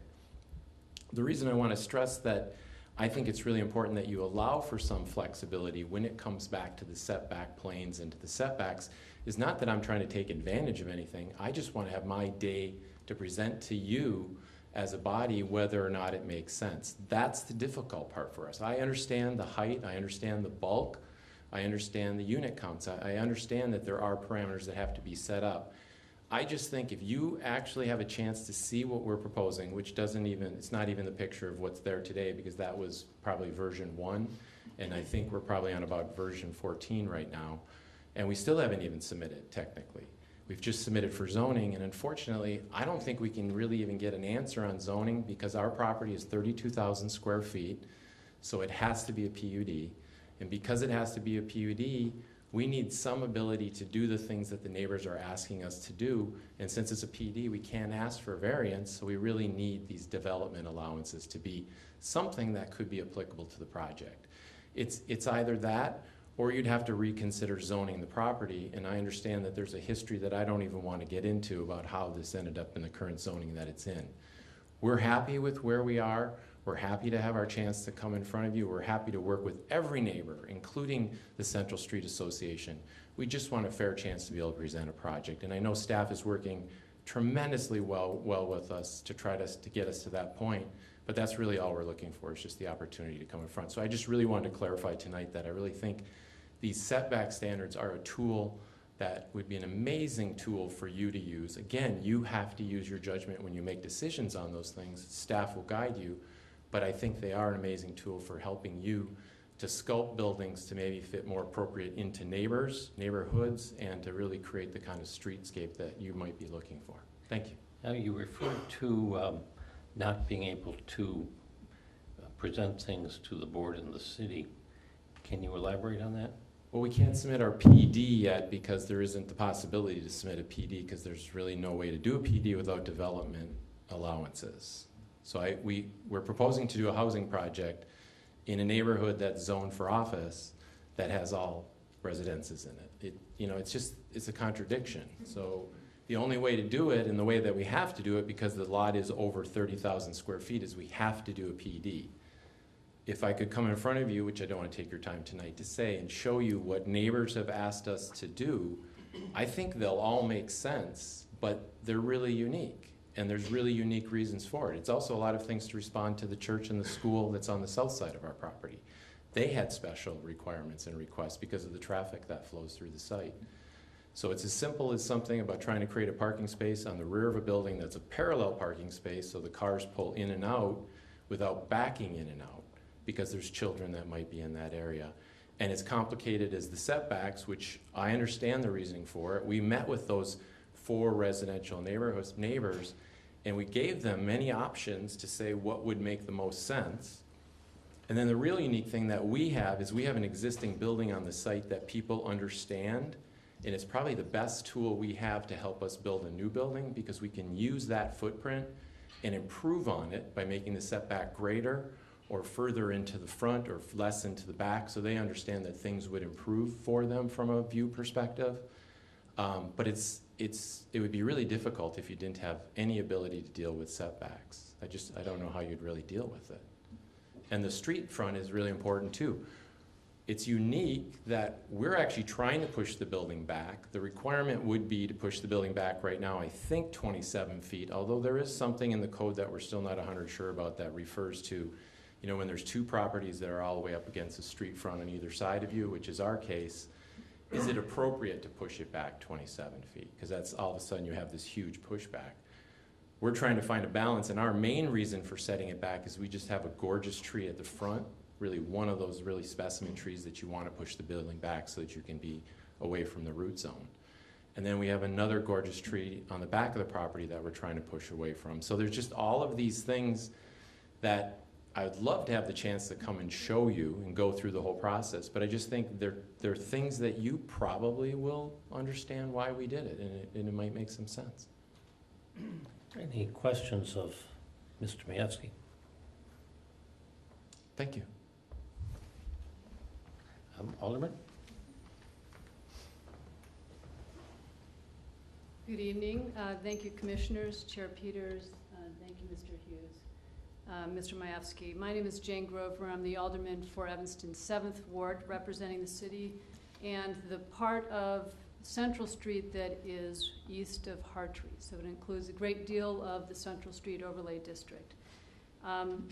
Mr. Latinovich has said before in meetings with neighbors and stakeholders that he felt that the Central Street Overlay District and the master plan was about 95% right, and I think he's wrong. I think the plan as we put it in place about 7 years ago is closer to 95, 98% right. But it does need some adjustments, which is not surprising given the fact that the planning process for Central Street began almost a decade ago. And since then, a lot has happened. A recession has intervened, and we've done a lot of more economic development in Evanston, and some of these developments have a way of testing our plans, as you see with the proposal for 1620 Central Street. But that 7 years later, we can conclude that we got it mostly right, I think is pretty extraordinary, as it still reflects our community's expectations for Central Street and for how development should happen in that corridor. We're already seeing new generations of residents and new businesses coming to Central Street, which I think reflects kind of a natural growth and evolution of this corridor. And I think in a lot of ways our planning process for that should evolve in bits and pieces as the corridor itself does. Central Street, despite its lack of weirdness compared to Dempster and maybe Main Street, I hope that the people who are living in this corridor agree that we've come close to hitting the mark with the planning process we put in place so many years ago. I was part of that process. Before I was even on the City Council, I was an early member of Central Street Neighbors Association and took part and participated in that planning process from its earliest stages. I don't know a lot of the details of the plan in the overlay district, but will answer questions as I can. We don't want to exclude this next generation of residents and businesses in the planning process. We should invite their input and their insight into it and expect that we'll need to make adjustments as we go along, because these plans are not static and inflexible. They really should reflect some of the realities that have changed in the last 8 years, such as our priority for bike infrastructure, namely we need to require bike storage now in some of these larger developments. And we couldn't have foreseen that perhaps, or maybe we should have 8 years ago, but it was not reflected in the plan. And the proposed text amendments, as Mr. Latinovich has drafted, I think are necessary and timely fine-tuning of the Central Street Master Plan and the Overlay District. They incorporate in large measure the input of the Central Street Neighbors Association, other stakeholders, myself, and Alderman Tendem. And I think they take a nice step forward in how we want development to happen on Central Street. The amendments address everything from our newer focus on that bike infrastructure to allowing planned developments to accommodate neighborhood concerns and confer real benefits through the site development allowances. And I do support the text amendments that would not allow site development allowances for height, bulk, or density, but I would encourage you to please consider keeping the opening up site development allowances for the step-back provisions. I support these text amendments as they have been proposed to you, and I hope that you will recommend them to the City Council. And in the meantime, I want to thank Demir for all his work on this. He understands the plan and the overlay district, I think, better than almost anyone at this point, as well as Ms. Pearson and Mark Munzer, our community development staff, who have worked so hard to put this together. And again, I'll answer any questions if I can. Have any? Questions for Alderman Grover? Questions from the public for Alderman Grover? Go ahead. The idea of changing the plan. Thank you.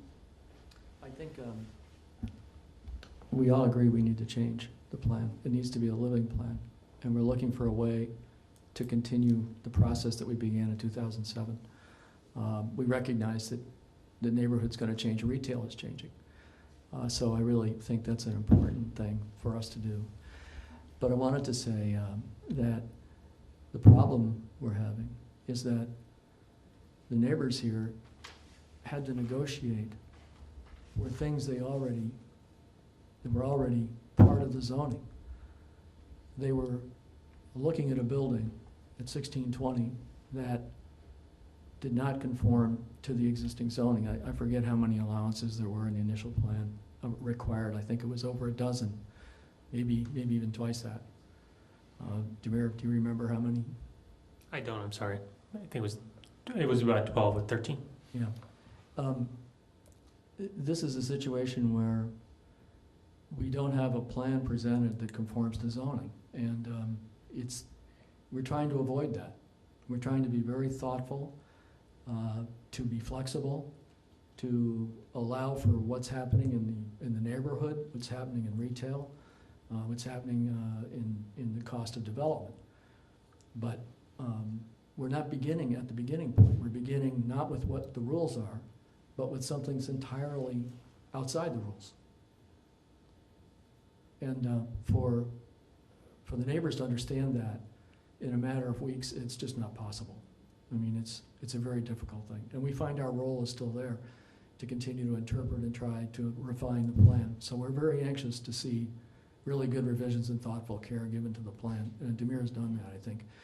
But as you can see, there's something happening that we don't control. And we would like to see the starting point really be where folks can understand what they have a right to as property owners. Thank you. Any actual questions for the Alderman? Thank you very much. Thank you, Chair Peters. Anyone else wish to speak to the proposal before us?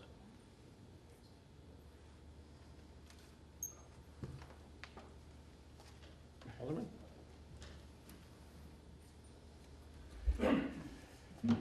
Hi, thank you for the commission on hearing this tonight. I'm glad to be here. Thank you to our staff and all the work they've done on this.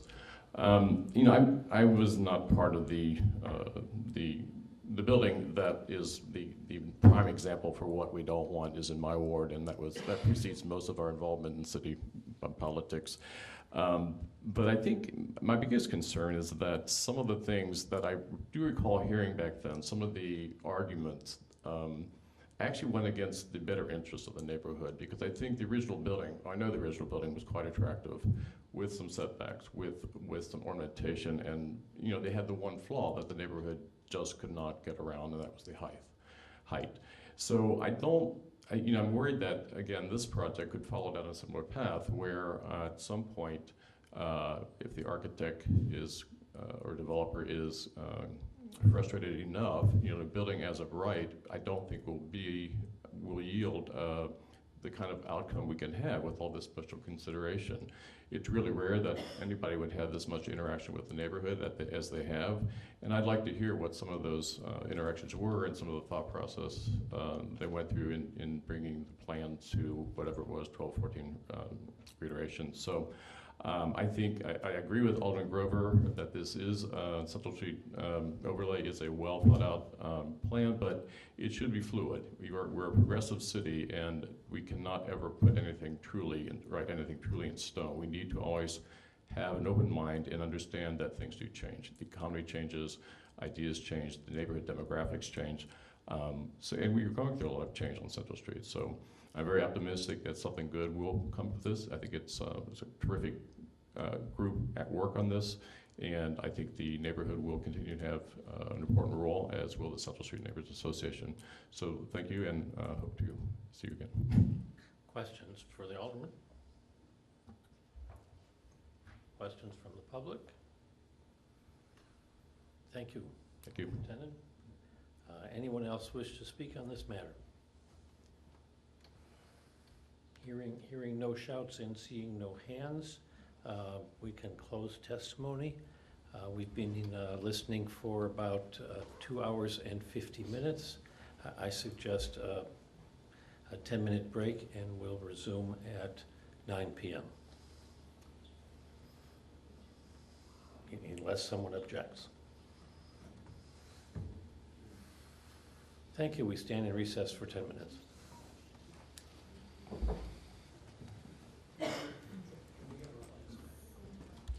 It is now 9 p.m. and having closed testimony, we're ready for the commission to deliberate and decide how they wish to proceed in this case and what recommendation they wish to make. Mr. Chairman. Mr. Ford. Earlier on, I asked a question about setbacks and whether they were permissible allowances. And I think Mr. Hughes may have heard me breathe a sigh of relief when I heard that they could be treated as allowances. And so I want to go back and kind of refine my thinking on this.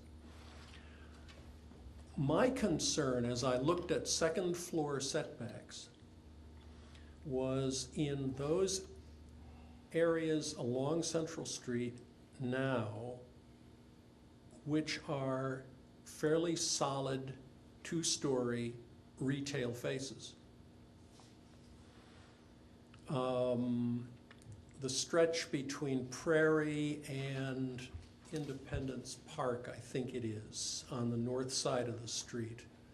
There are 4 or 5 storefronts that are in a two-story, looks like late 19th century brick building, and then there's the Spice House and the restaurant that are in a single story. Now it strikes me that that's a case where if someone were to propose to come in and take down one of the one-story buildings and put up a two-story, you would like to be able to grant an allowance from the existing requirement so that you didn't have to have a setback on the street wall.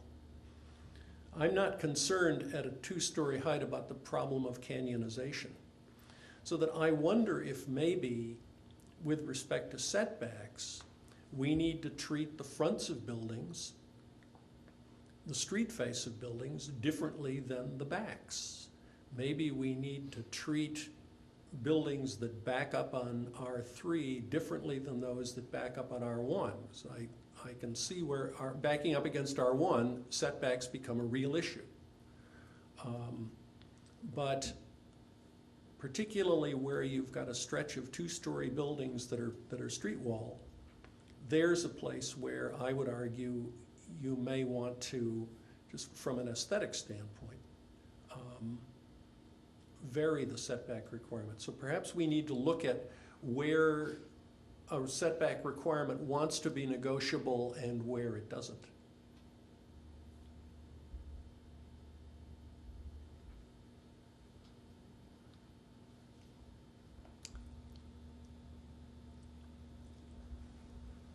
Many thoughtful-looking commissioners, but no comments.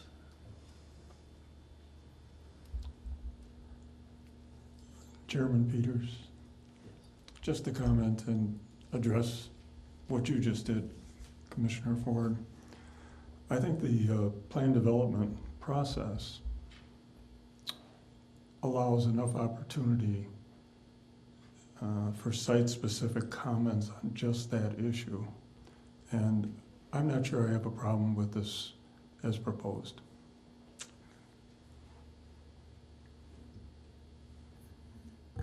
Oh, I'm sorry, maybe I wasn't clear. I don't have a problem with this as this is proposed. Okay, well, I think as this is proposed, it makes a lot of sense. I would not remove, I agree that height, FAR, number of units, should be excluded from the development allowance process. I would not add setbacks to that list of excluded okay, features. we are in concert. I think we are. But you're sort of expanding the agenda then, are you not, Mr. Ford? He says he agrees with the Oh, proposal. no, that's true, but I mean, as far as the two-story situation that you described, He uses that as. Well, no, under the ordinance as it's proposed, that would remain negotiable. I see. But if having it be negotiable, having the back setbacks, the setbacks up against R1, if that being negotiable is a problem for the neighbors, I'd be comfortable taking that off the negotiable list. I wouldn't take the street face off the negotiable list.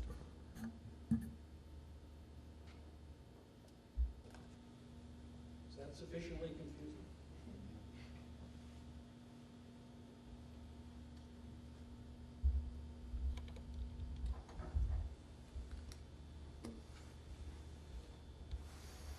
Other commissioners?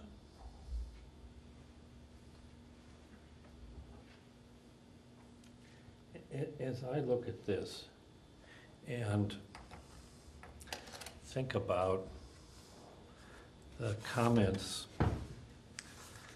of, I believe it was Mr. Richten, and the architect, Majewski, and I may have that pronunciation wrong. I think a central question is whether anyone trusts the city council to do the right thing. Well,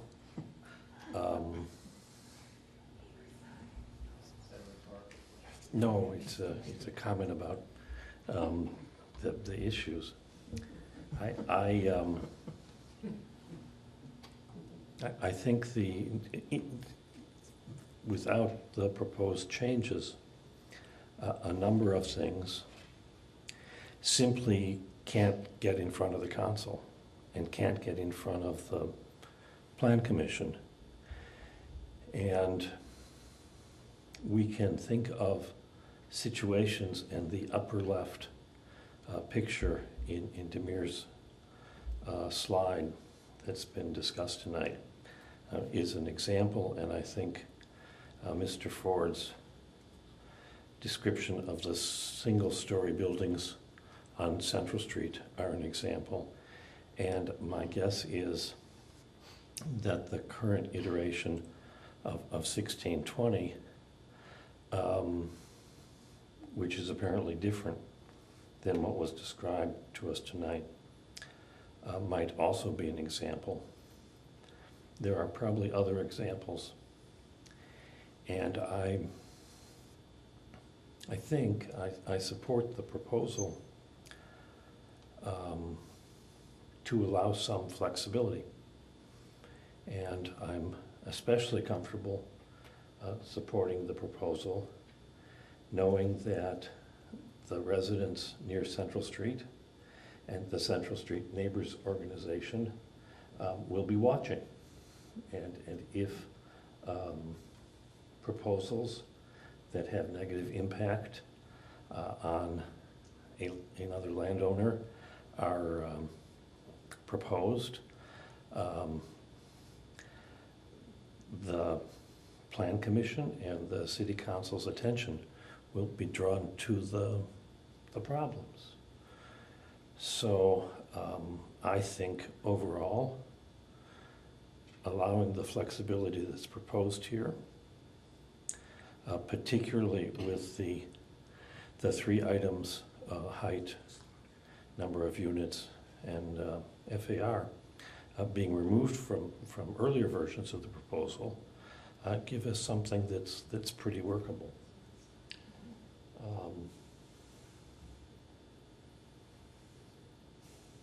I guess I'm would support the proposal as it is, or without the use changes, which can be the subject of a separate approach.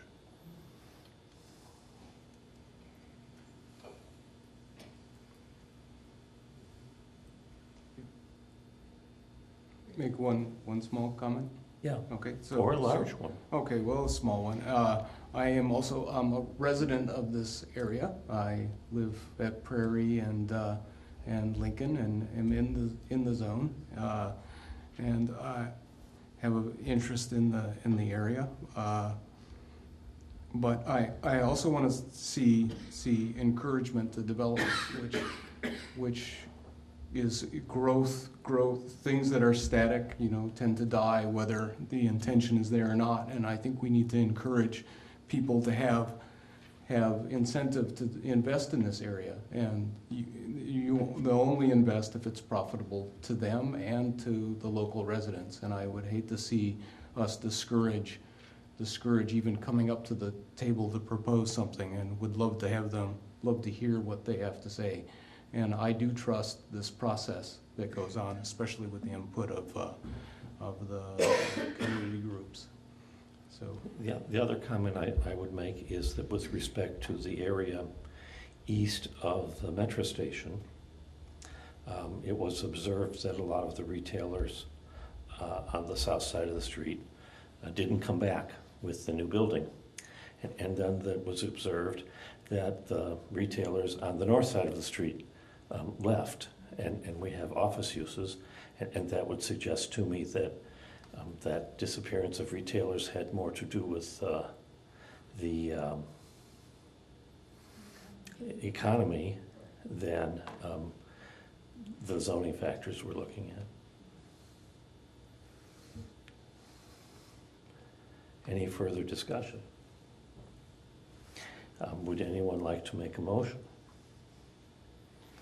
No one wants to make a motion, but would anyone be willing to make a motion? Please do so. Why don't you tell us what we want to move? No, I move that we adopt the proposed amendments to the ordinance as proposed by staff. So we have a motion to recommend the staff proposal to the City Council. Is there a second? I second it. Is there any discussion of this specific motion? Are you ready to vote? Hearing no objections, could we have a roll call vote? Commissioner Lewis? Yes. Commissioner Pigozzi? Yes.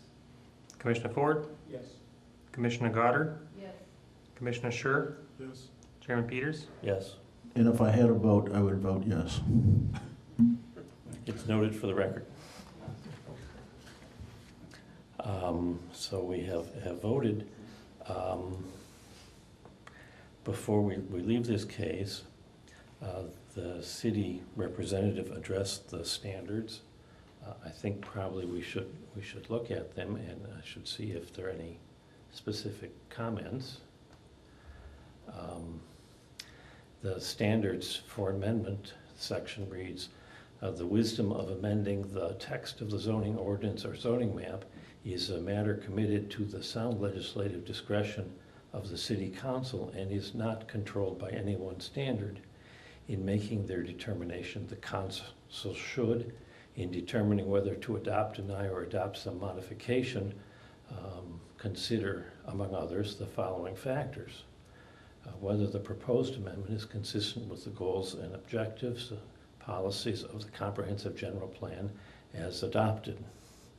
Does anyone wish to supplement the proposed findings from the city staff? Hearing no supplements.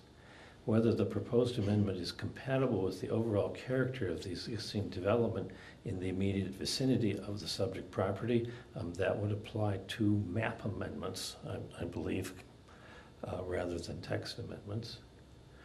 Whether the proposed amendment would have an adverse effect on the value of adjacent properties, also I think is designed for map amendments. The adequacy of public facilities and services, that's not one of the suggested area. Were there any issues with respect to these map amendments? Anything to add with respect to those standards?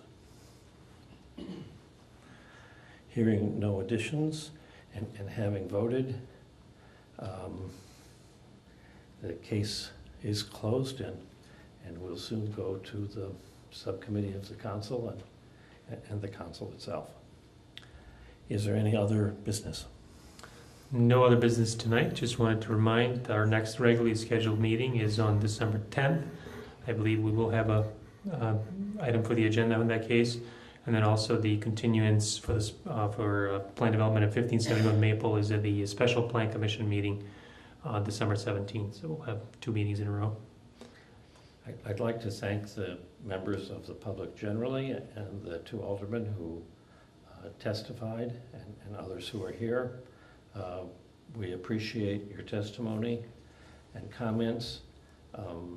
We listen, and I thought the comments were very thoughtful and useful to us. Thank you very much. And that concludes our meeting.